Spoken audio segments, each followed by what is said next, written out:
Well, alright, ladies and gents. Let's hop in, alright? So, as you can read in the title, today's theme will be particles, okay? I have written a little bit of a summary as well from one specific source that I trust, a Reddit post that I'll be linking to as well. And then there's a bunch of other sources. Now I need a channel about cooking and games. Yeah, there is a channel like that on YouTube. What's his name? Chef PK or something. He does like, it's not video games, it's actually anime. He does like, he's a chef and he does like anime food. So hey. First time here, could you explain how to stream work, please? Do we ask questions? Yes, so you can always ask questions. At any time, you can always ask questions. When I stream on Wednesdays and I do these Japanese 101 lessons, I may skip over some questions or may say like, let's talk about it afterwards, because I try to keep these kind of concise and record them. Hey, lamp bread. Two types of bread that are here for the first time. How interesting. Yeah, so I try to keep things a little bit concise on Wednesdays. Let me see. Let's get our sound profile going. However, usually these lessons are about an hour. And then afterwards, the stream will keep going, and then I have as much time as is needed to clear up any questions or anything like that. The reasons I keep the lesson sort of an hour, I think it makes it a little bit more palatable, and it makes it a little bit more YouTube friendly and sort of VOD friendly, so in case someone wants to watch this, like, you know, after the fact. I put my stuff on my speakers, which I didn't really want to. There we go. Yeah, so don't worry about it. So, but post your questions. If you have questions, just post them in chat, and then I'll tell you if we have time to discuss it right now, or whether we'll do it later. Don't hold back. Don't ever feel like you need to hold back or anything like that. So I wanted to grab this Chrome tab and then this. All right, so yes, there we go. All right, so without further ado, we start the recording, and welcome to Lesson 8, I think this is. Yes, this is Lesson 8. So for those of you that are new here, welcome to Japanese 101, which is basically my series that I do, my idea of how to do a sort of basic Japanese introduction course. So if I were a teacher at a school and I wanted to teach you Japanese, this is how I would do it. There is a playlist that you can check out if you want to catch up on YouTube. If I can post this command, there we go. Where you can find all the other episodes. I uploaded episode 7 just today, so that will go live about tomorrow, kind of. If I can, I just need to make a thumbnail. But last episode, we learned a little bit more about verbs. We talked about politeness level, and we talked about the mas form. So this mas, we talked about teinego. Today, completely different topic. Today, because we've already looked at a handful of particles, actually 3 specifically we've looked at wa, we've looked at ga a little bit, and we've looked at o, konnichiwa, chokomamire-san. So we've looked at these 3. So today, I'm going to review these 3 particles, and I'm going to dive in a little bit into the age-old topic of wa versus ga, for which I've actually taken a bunch of notes so that we can keep this as simple as possible, hopefully. Because you may know, what versus ga is a pretty big question that floats around, all around the Japanese learnosphere out there. So, Ken です。はい、よろしくお願いします。今日は、ちょっとしたレッスンみたいな感じでいきたいと思います。So, let's start. And maybe to keep things a little bit simple, let's start with like probably the easiest particle that we've learned so far. So let's start with o, okay? I would say the particle o, which we've learned, is probably the easiest to understand at this point. So let's review this one first. It's not as bad, really. Oop. So you have o. So what do you need to know about o? Well, first you need to know how to draw it so it looks nice. Not really. But I'm picky, so I'll do this. This is okay. I'm fine with this. It's not perfect. Well, number 1, you need to know that it's pronounced. Pronounced. Oh, right. It's pronounced like o. Okay, that's maybe already like the most standout feature. it's pronounced like o. So this letter, this kana, right? This kana, and someone already posted in chat. Yeah, so you have this would be katakana o, which doesn't show up that often. The only time you see this is probably in like manga and stuff, or maybe if you have some old text where they might use katakana instead of hiragana. But it's good to know. Yes, so that's the same kana. Ga ga ga. So it's pronounced o. I only hear O pronounced O in songs. Yeah, so sometimes you might hear like a little bit of a W sound mixed in there, like wo. So no, ai wo. I don't know, just like a little bit of swing in there, I guess. But generally, if you just pronounce it as O, you'll be fine. And good for you is that this character, this O character, is only ever used as a particle. So you know how other kana, right? Other kana are used for different things, especially what we'll look at later. Okay, later we'll look at what the particle. You know, this is also ha in like words like haha, right? So in haha, mother, it's ha. Oba. So o luckily isn't really used as a normal kana in Japanese, in modern day Japanese. So the only time where you may see it is in like some very specific things. So sometimes as a stylized version, otaku might be spelled like this. You might have seen this. If not, then that's also okay. But otaku sometimes. This is like a very stylized sort of thing. Not really normal. So usually you'd still spell otaku like with a normal o, okay, like this, or like a katakana o, like this. So either way,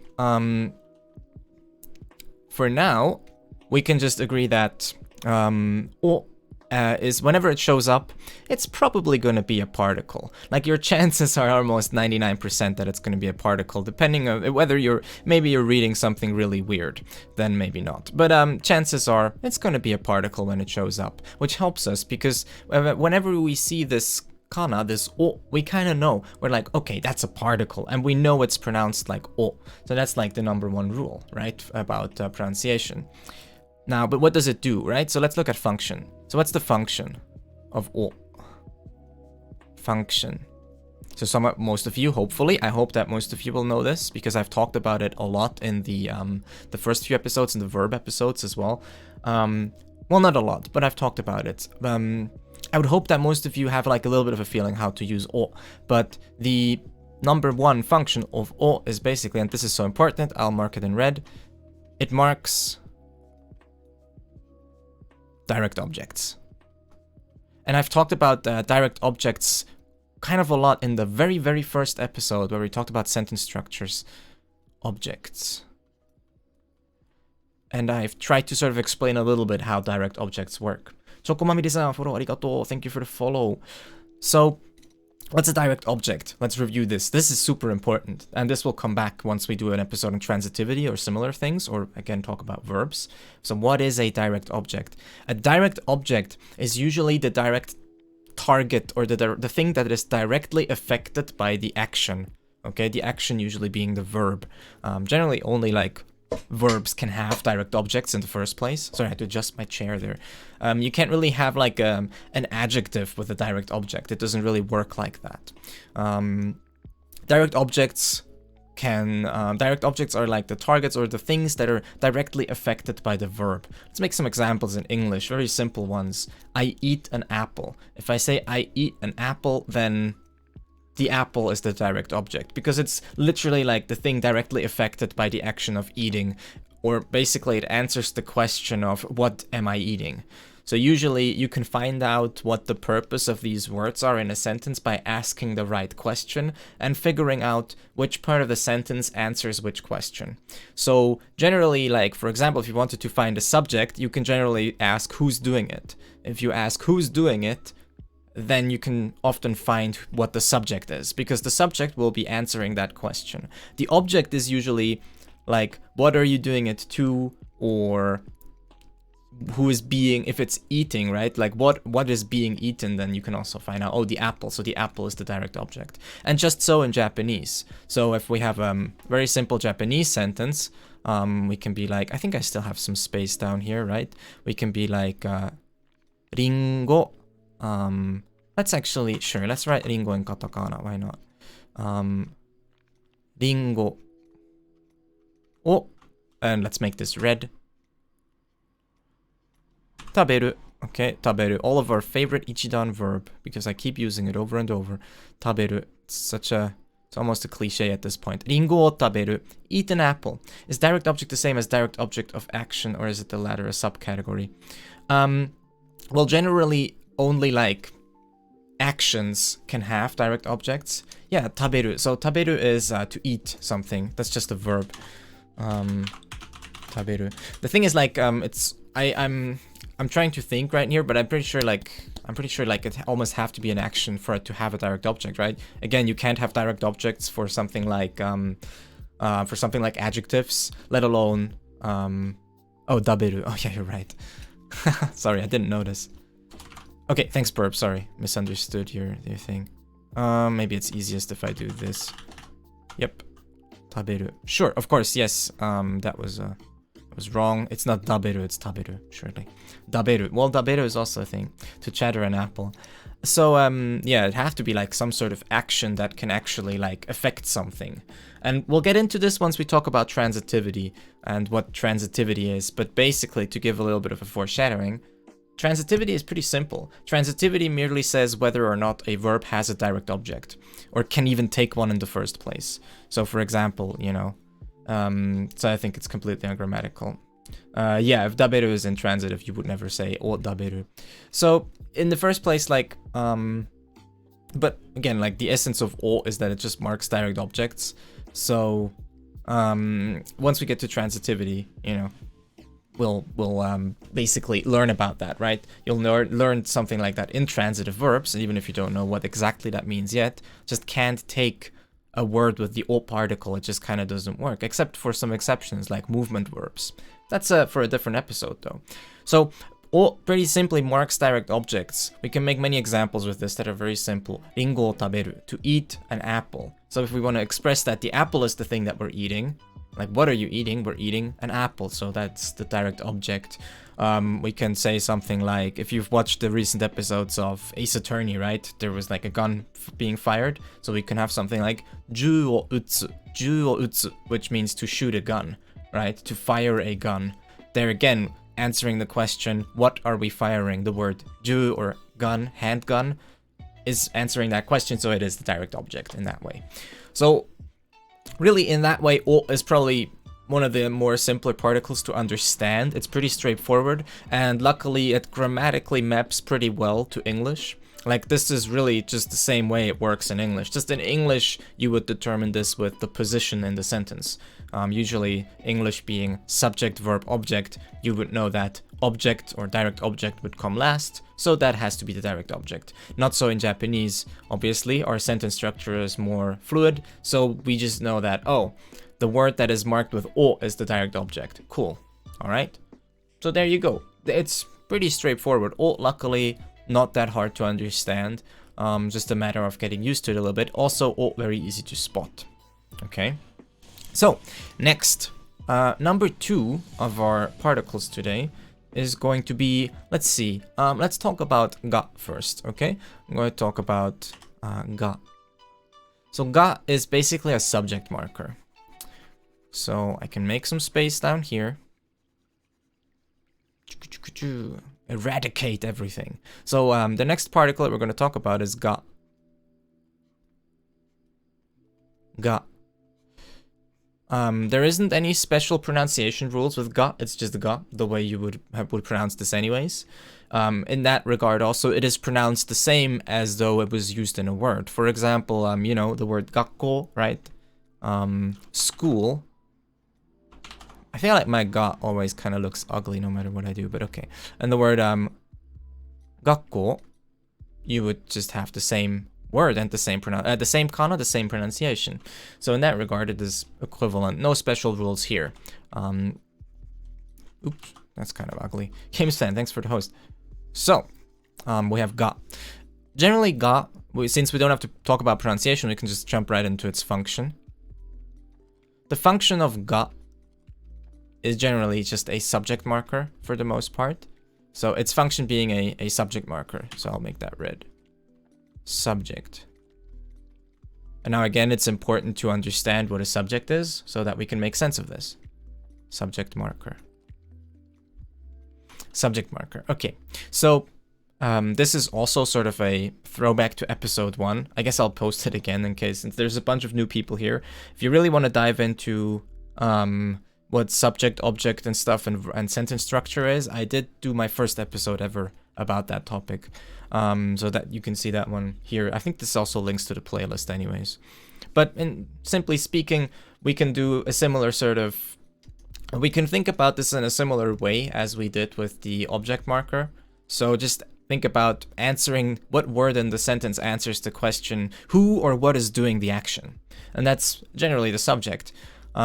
So if we make another silly example that we did before, something like, here we can use any verb like hashiru, right? Hashiru means to run. So if we wanted to say someone is specifically running, then we can use ga, right? So to mark that person as the subject, or rather mark that person as basically the answer to, the answer to the question, well, who's running, right? So hashiru is to run. So if I say like watashi ga hashiru, then it means I'm running, right? Or I run, or I will run. It kind of depends on where your tenses go there. But this is not an episode about verb tense, so I'm not going to be too picky about it.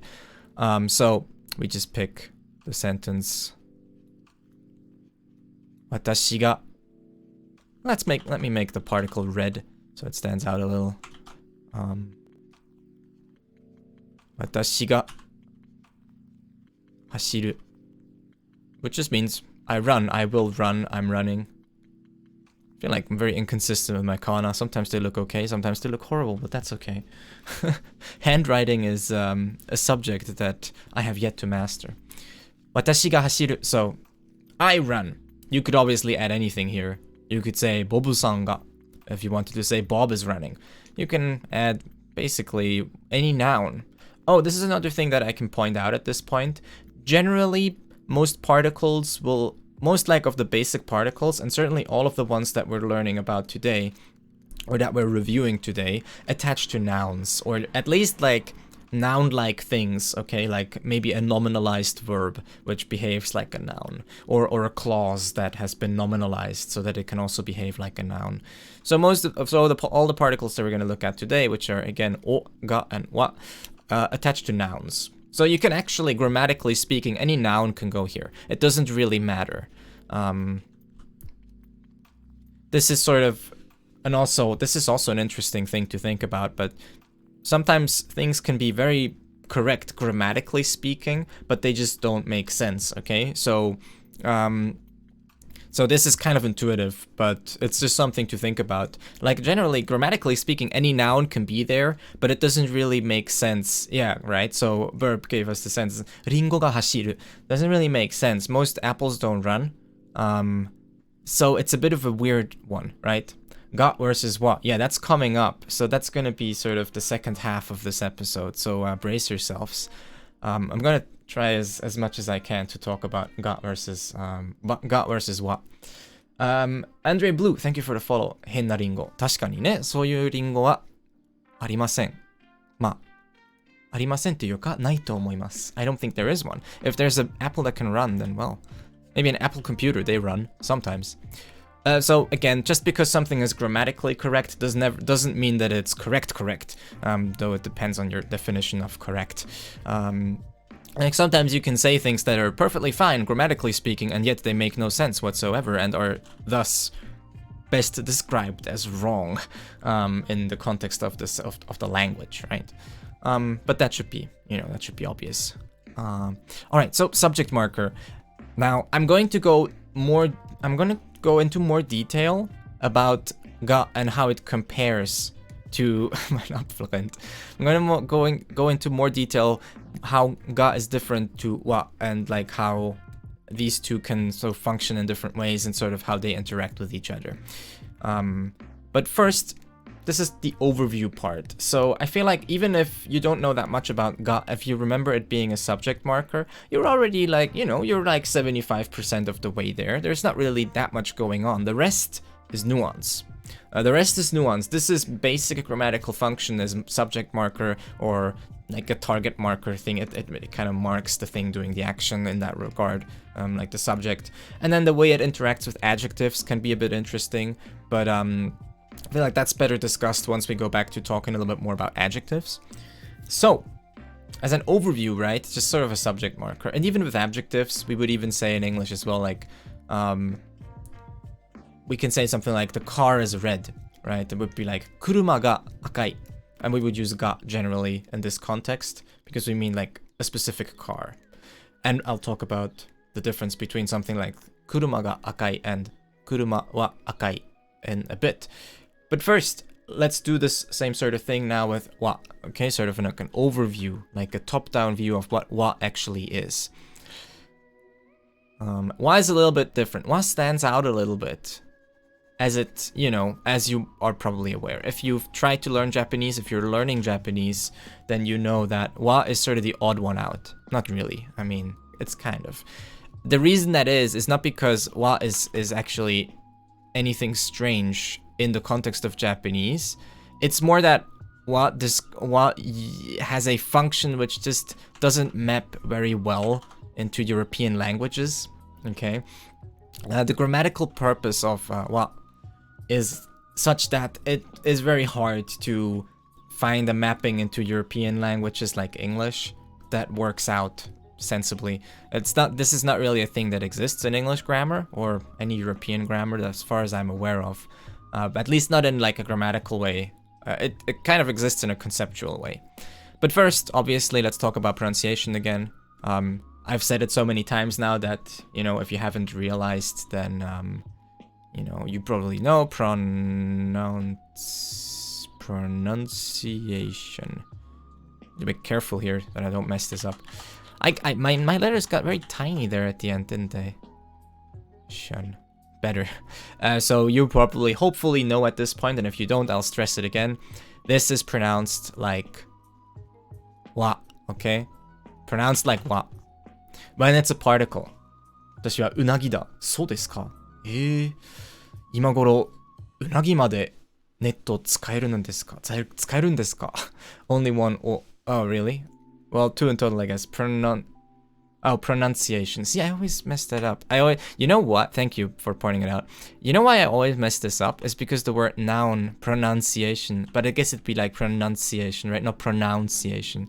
My brain is just pronunciation. There you go. Thank you. I don't know why, but the spelling of this word is weird to me. Even though it's actually perfectly fine, perfectly normal. Well, pronunciation is what? If it's a particle, okay? So again, to stress this, there's words that use ha like this as a kana. It's just ha. Looks like, oh yeah, my U's and my N's look the same. This is a U, this is an N, they look the same. Get used to it. You know what? You're gonna have to tell by context. Ha, got him. There is obviously words that use ha as just a sound, like haha, okay? Like haha. Haha means mother, okay? It's well, it's this kanji, right? Oop. I feel like haha. I think I may have messed up the stroke order, but you get the gist, right? Haha, mother. That's just a word. It uses the sound ha, and that's okay. We don't have to pronounce it wa. It's not wawa, okay? Now the only time when we do need to pronounce it as wa is when it's a particle, depending on the context. Yes, there you go. Amazing. Stay hydrated. So, but how do we spot when it's a particle? I also talked about this in the first episode a little. We spot it simply by its position, and you get used to it, okay?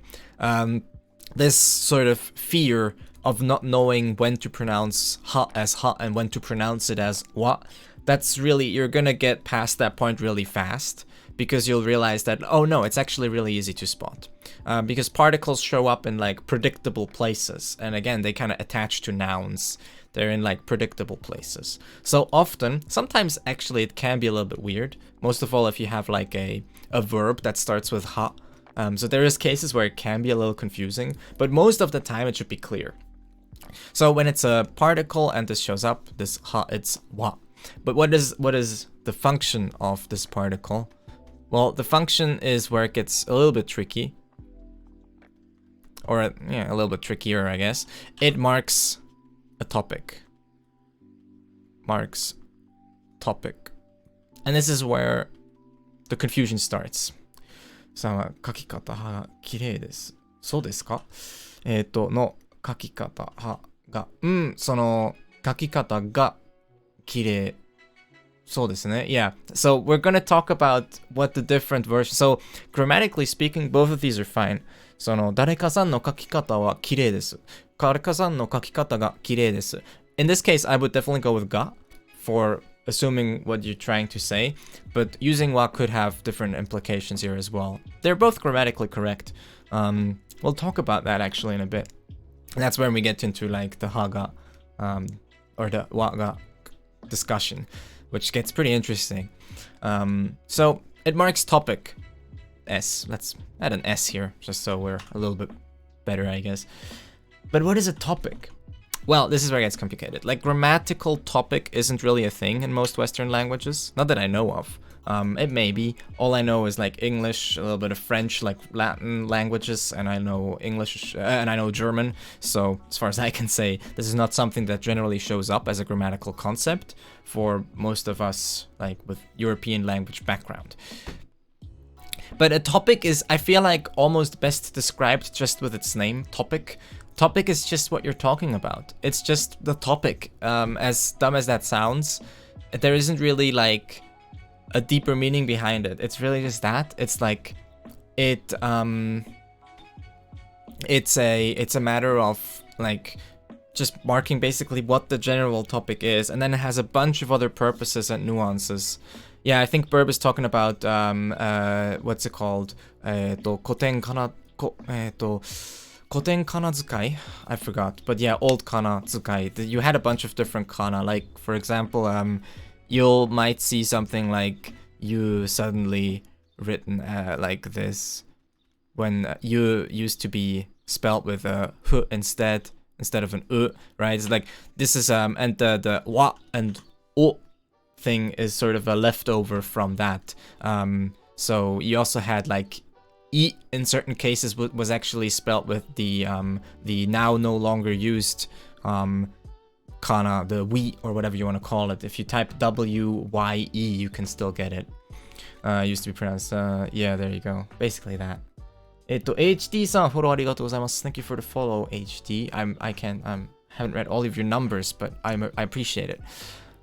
So it marks the topic. And basically it marks like the general concept. Yeah, that one, right? So it marks the general thing that the conversation is about. Now, the interesting thing about wa is that it's, first of all, it's very context dependent, and second, it sort of goes beyond just the sentence it sits in. Though, I mean, in a way, all words do that. Like, they mark further, they can carry on further. 50s, yeah. I can't believe I forgot. No, Beth! And writing got re-standardized, keep those characters the same to true tradition. Yeah, that will happen, right? Like writing reforms. That's also, a lot of these are responsible for English, modern day English spelling, is because of a bunch of like weird reforms and lack thereof also. So, what can often mark a topic which then persists until it is marked, until a new one is marked. I feel like that's very important. That's something to keep in mind. Generally in Japanese, when a topic is established once, it tends to just carry over into the next sentence or the next paragraph or whatever. And it doesn't necessarily have to be mentioned again. This happens in English too, don't get me wrong. You can say something like, oh yeah, Bob was talking to me, and then once we mentioned Bob, we can then use he instead, right? We can then say he. We don't have to say Bob over and over again. It's been established, we know what we're talking about. Why is much the same? Once a topic has been established, it can persist for longer, indefinite amounts of time until it's replaced by a new topic. So this can also influence the choice of whether you want to use wa or ga. Is whether or not you want to like introduce a new topic in that way or like keep the old one. Sometimes that will influence the choice as well. But now So that's wa, right? And it also wa has like a contrastive nature that we're going to talk about as well. So now I have made I'll be referencing mostly this article. I've read a bunch of articles that talk about this, so if you want to read about it in more detail, here's the article that I'm basically referencing today. And then there's a bunch more links that I can post at the end as well if you want to do some further reading. But I found this article to be pretty nice and mentioning like the broadest differences pretty nicely and concisely. So I sort of summarized it for you guys. I'll sort of give these insights for now. So what is exactly like, how do you choose between using wa and ga in different situations? Well, let's talk about it. This is probably what everyone's been waiting for, the big wa versus ga talk, which is not going to be, so don't expect to walk away from this being like, I know the difference now in every situation ever. It's mostly pretty basic stuff today, right? Yeah, so this is the interesting part is starting now. So you're not gonna walk away today being like, now I have mastered it, or probably you're not, I don't know. Maybe that would be cool, but I doubt it, because this is like a thing of getting used to. Like you can understand all these differences that I present to you today, but really you won't have like really internalized it until you've encountered it over and over and over again, and until you've used it over and over and over again. It's a matter of practice. It's a matter of getting used to it. But it still serves a good purpose to talk about these differences for today. So let's talk about the number one thing where ha and ga, wa and ga can be different. And that would be introducing new topics. And this is a little bit weird compared to what I've said before, because I just told you what is used to introduce topics. But it turns out that, so let me make this red. So look, number one, okay? Intro, new topics. Topics, and I'm gonna make like a slash concepts. So introducing new topics and concepts. Concepts. We'll use ga instead of wa, okay? So if you're introducing an unknown element, a new topic or a new concept that isn't expected to be just general knowledge, then you basically always use ga. And the article on Reddit also has this very nice example sentence, which is the opening to, was it Momotaro, I think? The famous, I think it's Momotaro. It may be a different Mukashi Banashi. I'm not quite sure anymore now. But basically you have this thing, and just I'll read it to you. Just listen to what I'm saying, right? Mukashi mukashi, aru tokoro ni oji-san to oba-san ga sundeimashita. Again, mukashi mukashi to aru tokoro ni oji-san to oba-san ga sundeimashita. This is how the story starts. It starts with oji-san to oba-san ga sundeimashita. Sumu means to live somewhere, to inhabit a place. So this story, the very first sentence introduces the topic of oji-san to oba-san with ga, because we don't know about them, because they're a new element to us. They are an unfamiliar concept in the context of the story. And then the very next sentence says, aruhi, oji-san wa yama e. I think this is a specific type of tree, but I forgot how to actually read this. Very professional, Eve. Okay, listen, wait, we got this. I forgot how to read this. It means lumbering, right? Shibakiri, okay. Shibakari. Firewood gathering. It is not very important. So, the next sentence is shibakari. Aruhi oji-san wa yama e shibakari ni. And then oba-san wa kawa e sentaku ni ikimashita. So one day, the granddad went to the mountain, and the grandma went to the river. And notice how now, in the second sentence, we're using wa, because now the grandma and the grandpa have been introduced. They are now familiar to us, so we can now refer to them with wa and ga. So generally, when you will have a new concept, something that is unfamiliar, something that has not been introduced previously, or isn't like perceived to be like general knowledge or whatever, or in the general consensus or whatever, anything like that, usually you'll introduce it with ga, and then later you can refer to it with wa. Just like here in the story, oji-san to oba-san ga sundeimashita, and then after, oji-san wa yama e おばあさんは川へ. So the granddad went to the mountains and the grandma went to the river. So that's number 1. Entering new topics and concepts, you'll choose ga over wa. Or rather, you're supposed to choose ga. Actually, you shouldn't really use wa. Now, the difference here is, and it's always fun to now replace things and see what kind of nuance we're gathering. If I told you the story like this, 昔々あるところにおじいさんとおばあさんは住んでいました. Now, the way this comes across, and I realized this myself now as well, just from like the feeling of it, and also remembering this whole topic, right? The way this comes across is like I'm already supposed to know who these people are. If you say it with what in the first sentence, it sounds a lot like we're already sort of supposed to know who these people are. It's like a specific or like a previously mentioned grandpa and grandma that live somewhere, right? They live somewhere. But in this case, that doesn't make sense because the story just started. Yes, that's true. You almost always use ga. We'll get to that. That's the like the definitive usage, I guess, or whatever you could call it. That's at least what it's marked in the article and how I've taken my notes as well. So there you go, right? So replacing this with a wa makes it sound suddenly like we're supposed to already know these people, even though we do not. For everything, lots of modern books start that English too, assuming people already know what's going on. That's true. Hey, Kao Kao.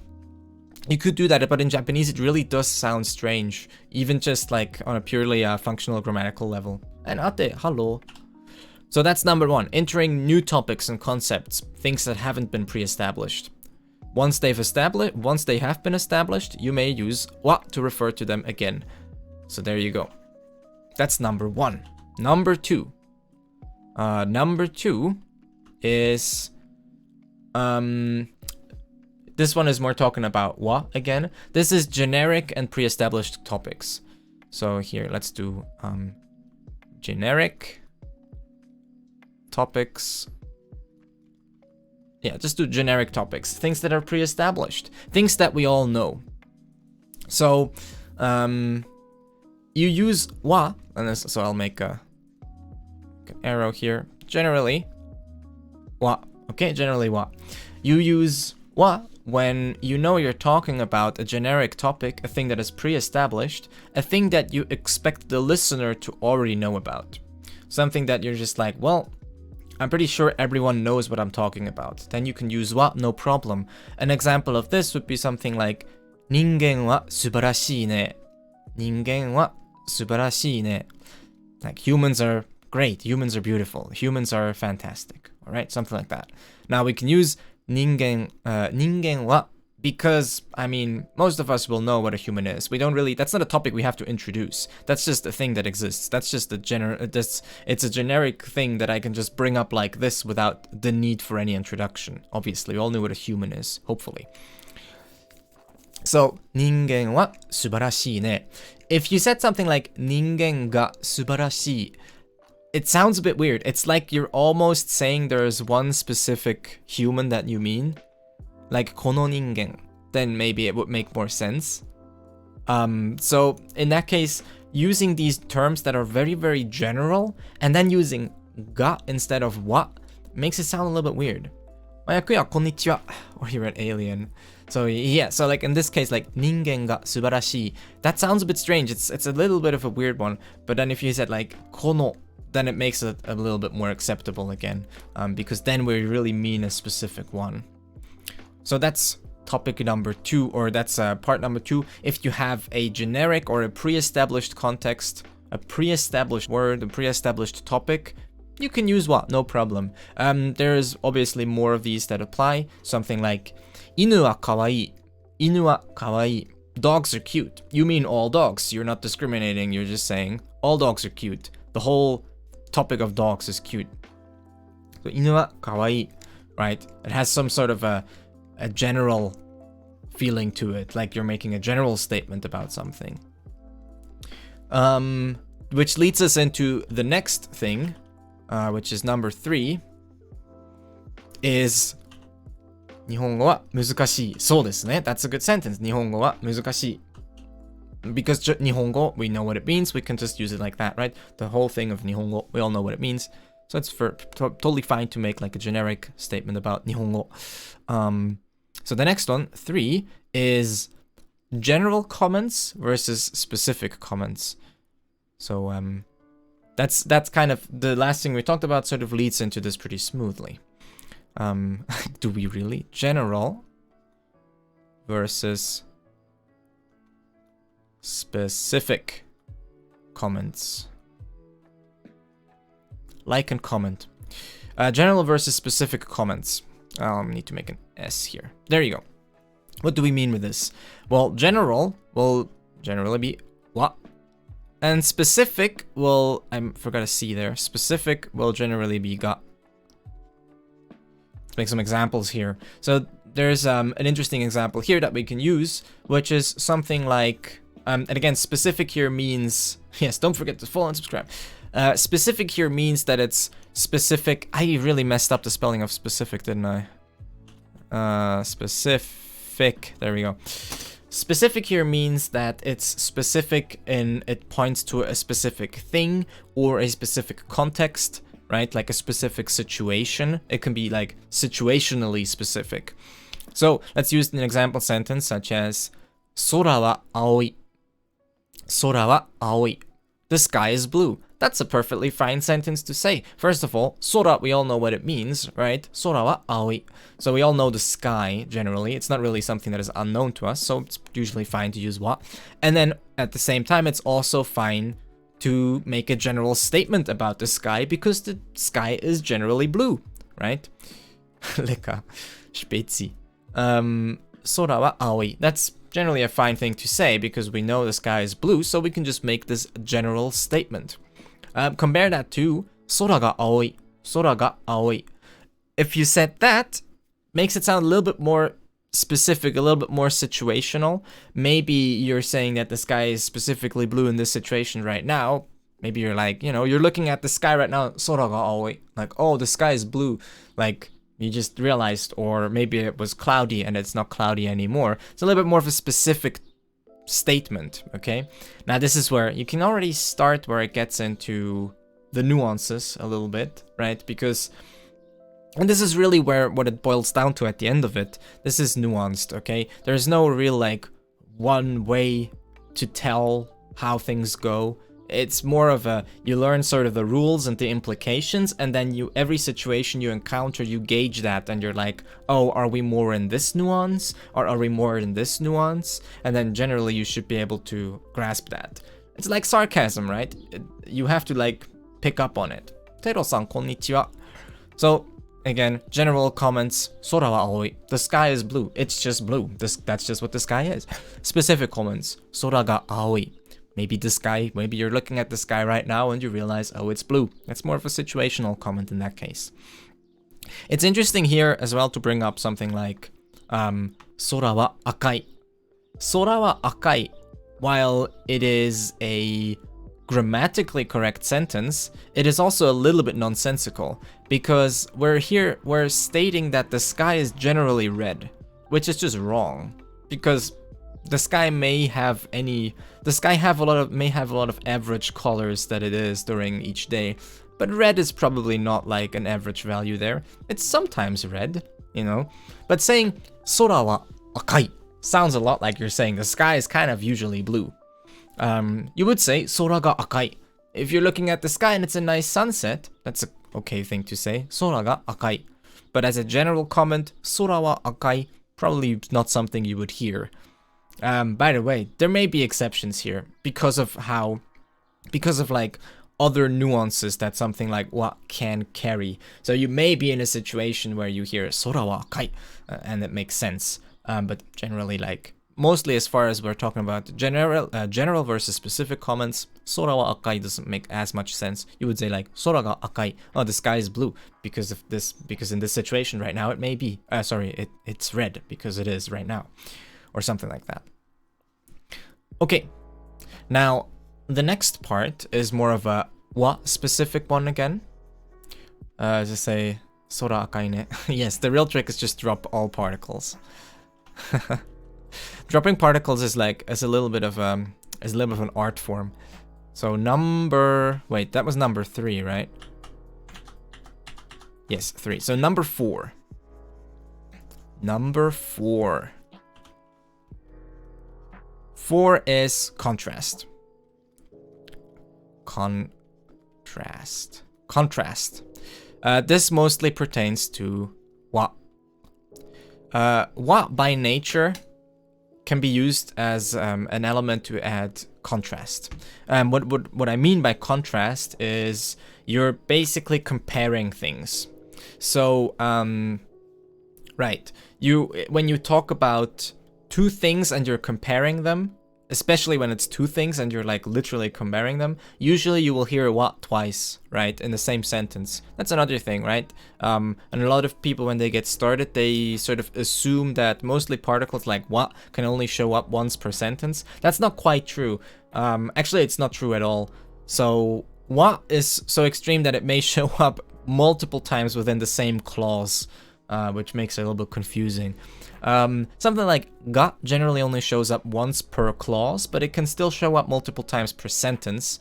And then sometimes particles have different usages, and these usages generally don't like interfere with each other, so you can use them independently. So something like ga can be a subject marker. It can also be a conjunction meaning but, and these two don't interfere, so you can use them in the same clause, no worries. Just drop all kana. Now it looks Chinese, yeah. So what can be used to add contrast? This can have a bunch of implications. Let's look at an example sentence here as well. 今日は食べ物おいしいですね。今日は食べ物おいしいですね。You can also say 今日は食べ物がおいしいですね。So this sentence, 今日は食べ物がおいしいですね。おいしい means delicious. 今日 is today. If we use 今日は, there's like a whole bunch of implications that could be going on here. Now, maybe we really are just saying, wow, today they're especially great. But it's easy to come to the conclusion that we're singling out today, we're comparing today to all the other days, and now things are suddenly delicious when before they were not. So this sentence, 今日は食べ物がおいしいですね, can sound a lot like, oh wow, today it's actually tasty, but the other days it wasn't. So, this is where like the whole kyomo, there you go, kyomo, you're less likely to get punched by the cook. Kyo wa, just, it can imply that you're singling out today compared to other days. You're adding contrast to today versus all the other things. And this is also when talking about likes and dislikes. Often this happens. So people will say, 犬は好きだよ. 犬は好きだよ. That's like, well, dogs I like. But there's a little bit more going on there. This singles out dogs compared to something else, right? If you say, 犬は好き, that's a little bit more like saying, well, dogs I do like.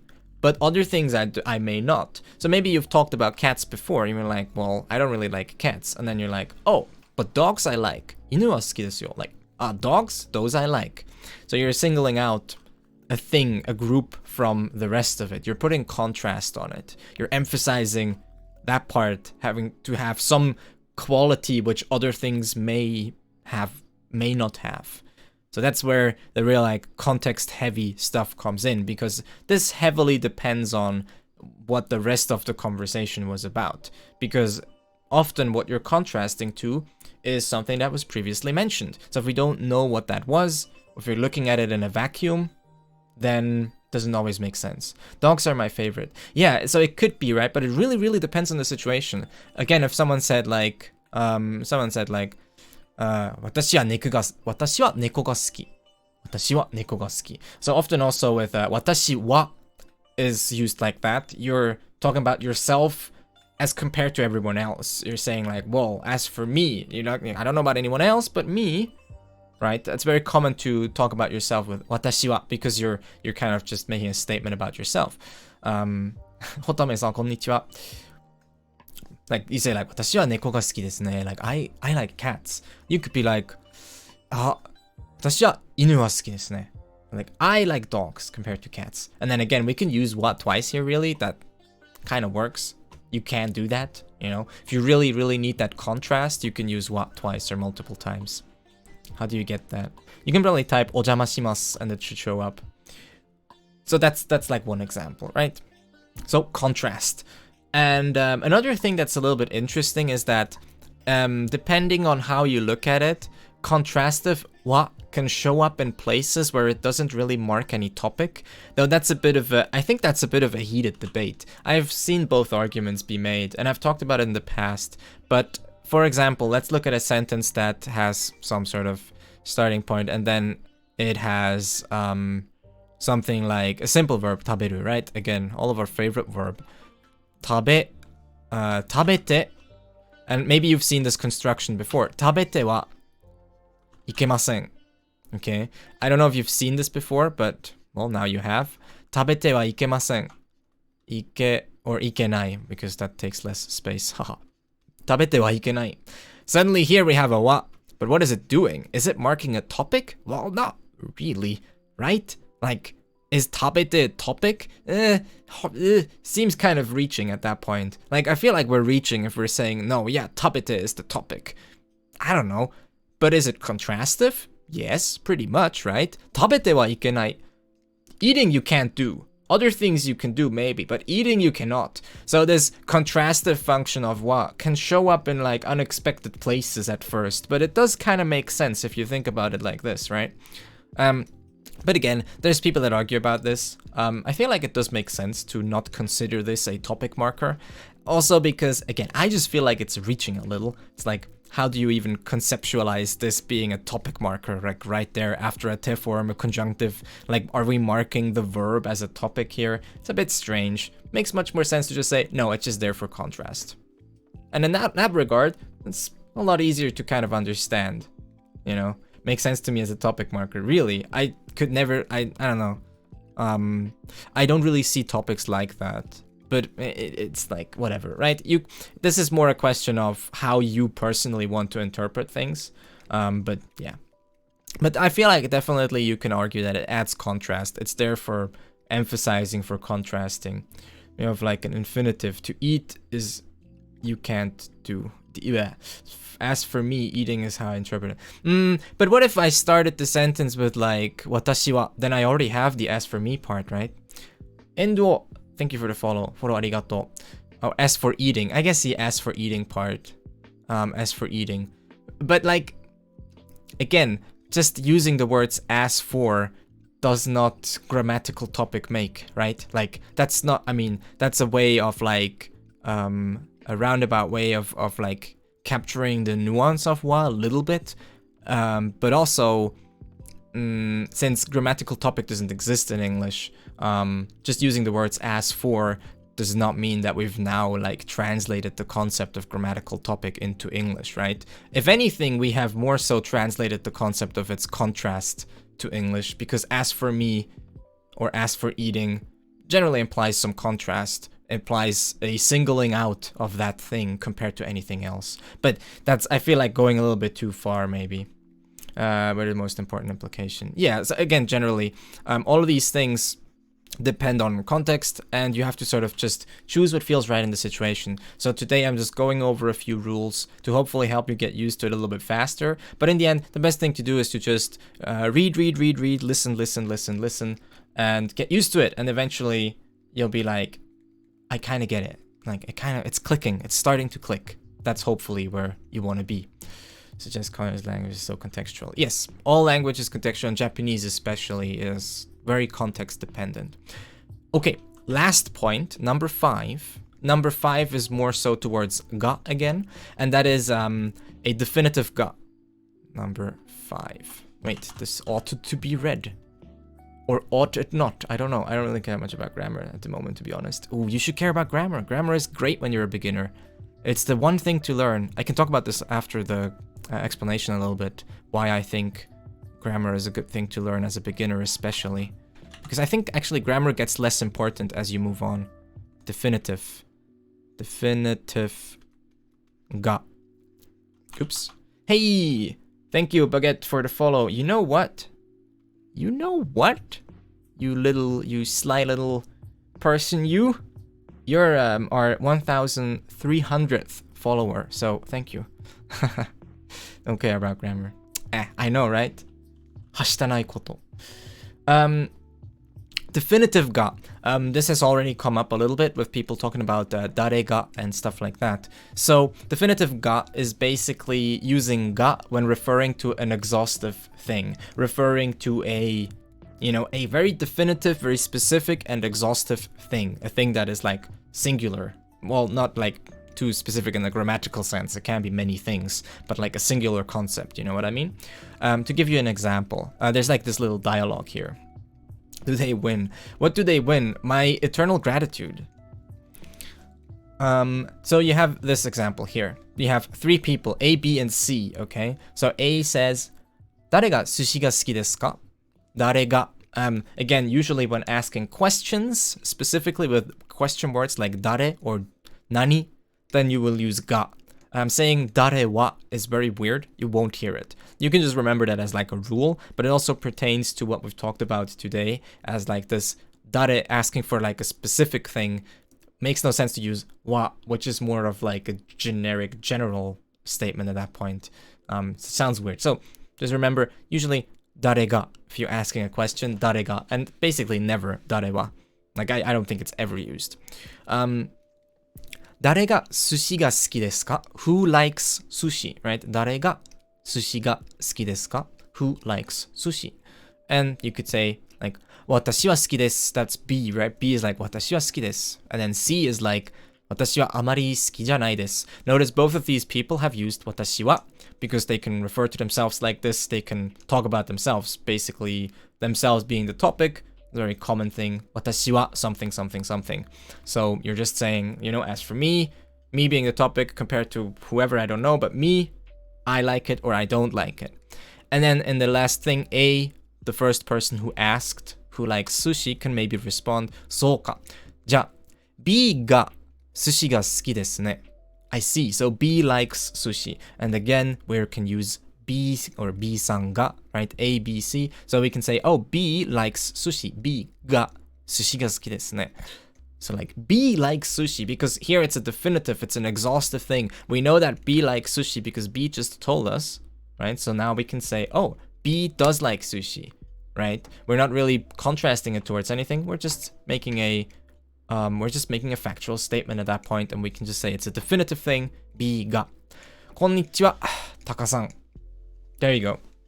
That's like definitive ga when you're pointing to a specific, a definitive thing or an exhaustive thing or an exhaustive person or whatever. Like there's one specific thing, and it's, I don't know, like saying it's true sounds a little bit too. I'm like already putting a lot of meaning into it as though there's like a true or false statement in there. So maybe let's not go that far.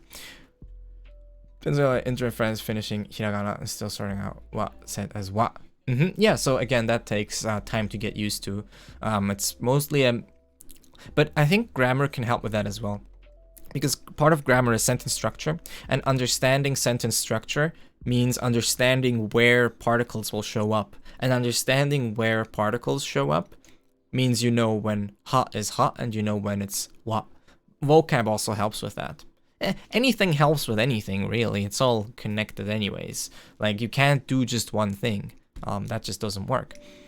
All right. Those are like the main differences. Again, I'll link this article again. I'll link a few more, okay? Now that we're in this phase, I've mostly finished what I've wanted to talk about. So here's a Reddit article, and then I also have, listen, this is a question that people like to ask. So I actually have more links about it. Let me see. I think I can find them on the Discord. Not our Discord, but a Discord. Hey, talking about our Discord, if you've always wanted to join our Discord, there you go. It's your lucky day. Let me just grab these links real quick, and then I think this episode should be done. Oops, wrong. Whatever. This one here. Here's another good explanation. If you want to read more, there's always more. And if you Google, there's like a million more articles that talk about the same thing.